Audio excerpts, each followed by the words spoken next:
माध्यमांशी संवाद साधताय, थेट जाऊया तिकडे.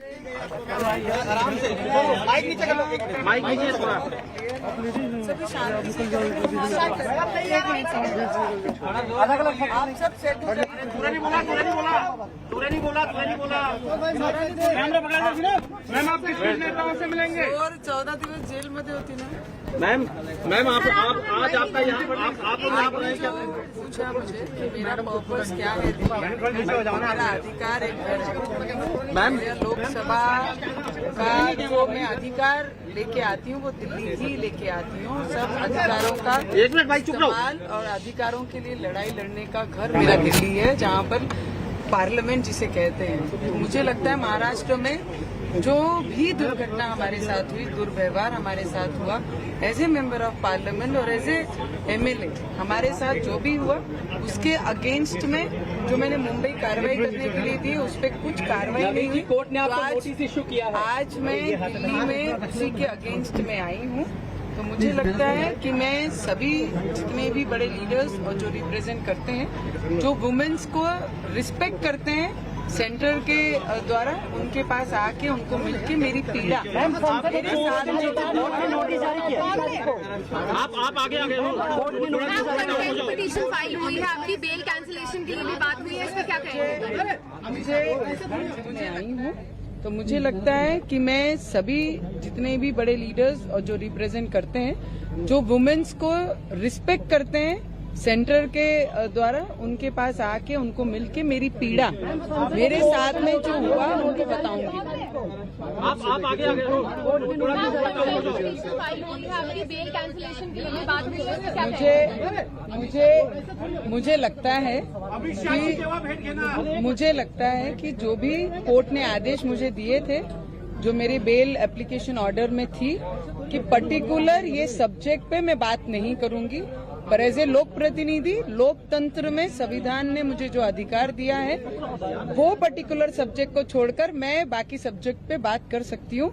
मैंने उस सब्जेक्ट को हाथ ना लगाते हुए जो मेरे साथ लॉकअप में हुआ, जिस तरीके से दुर्व्यवहार हुआ, जिस तरीके से जेल में मेरे साथ अत्याचार हुआ, मेरे हेल्थ इशू डॉक्टर लिख के देने के बाद भी मुझे जेल से चेकअप के लिए नहीं लेके जाया गया, इस विषय को लेकर बात करना ये अधिकार मुझे संविधान ने दिया है. पर कोर्ट के आदेश का पालन मैंने कल भी किया, आज भी करती हूँ और आगे भी करूंगी, उसमें कोई भी डाउट नहीं. आज मैंने ओम बिरला जी का टाइम लिया है और 5:30 बजे मैं ओम बिरला जी को मिलने वाली हूँ. एज ए लोकसभा मेंबर मेरे चेयरपर्सन को मिलके मेरी जो पीड़ा, मेरे साथ जो दुर्व्यवहार या महाराष्ट्र में उद्धव ठाकरे जी के द्वारा मेरे ऊपर अत्याचार किए गए हैं, वो एज ए चेयरपर्सन उन्हें बताने का काम मेरा कर्तव्य बनता है और उनको आके वो बताऊंगी. और ये भी एक है कि सीपी जो अमरावती महाराष्ट्र के हैं, मुंबई के जो सीपी हैं commissioner of police Sanjay Pandey ji, उनको एक चीज बताना चाहूंगी, जो वो गुलामी उद्धव ठाकरे जी की कर रहे हैं और उनके प्रेशर में और उनके बोलने के अनुसार वो हर किसी पे कार्रवाई कर रहे हैं, किसी को जेल भेज रहे हैं, किसी पे नॉन बेलेबल ऑफेंस दाखिल कर रहे हैं. वो 1 महीने के बाद रिटायर्ड होने वाले हैं. तो इसका मतलब ये नहीं कि उनके पाप धुल जाएंगे, उसके बाद भी उनके पाप बाहर निकलेंगे. आपको जो लालच उद्धव ठाकरे जी ने दी है कि आपको राज्यसभा मेंबर देंगे या आपको कोई एमएलसी देंगे, ये सब चीजें बाजू में रखकर मुझे लगता है उसके बाद भी आपको उत्तर देना पड़ेगा.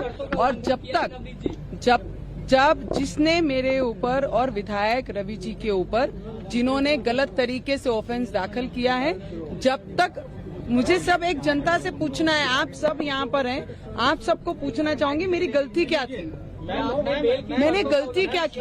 बेल की शर्तों का आपने उल्लंघन किया क्योंकि शो कॉज नोटिस है. मैंने कोई भी उल्लंघन, कोर्ट के आदेशों का भंग नहीं किया.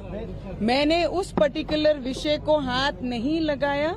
मैंने जो बोला, जो मेरे साथ पीड़ा हुई, मेरे हेल्थ इशू को लेकर मुझे जिस तरीके से पीड़ा दी गई, लॉकअप से लेकर जेल तक, उसे बोलने का अधिकार मुझे संविधान ने दिया और उसका मैंने अधिकार बजाया.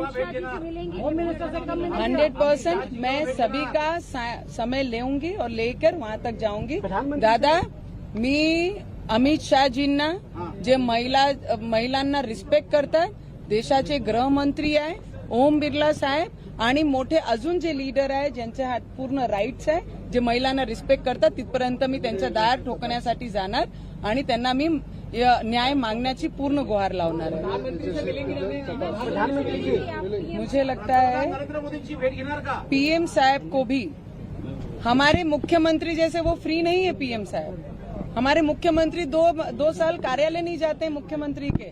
पीएम साहब तो हर मिनट ये देश के लिए देते हैं. तो हम भी देश के मिनट में 1 मिनट जरूर मांगूंगी पीएम साहब से कि हमारी पीड़ा उन्होंने समझनी चाहिए, सुननी चाहिए. पर मुझे ये जरूर विश्वास है कि अभी तक उन्होंने इस चीज की पूरी जानकारी ली होगी, पूरी माहिती इन्फॉर्मेशन उन तक पहुंची है.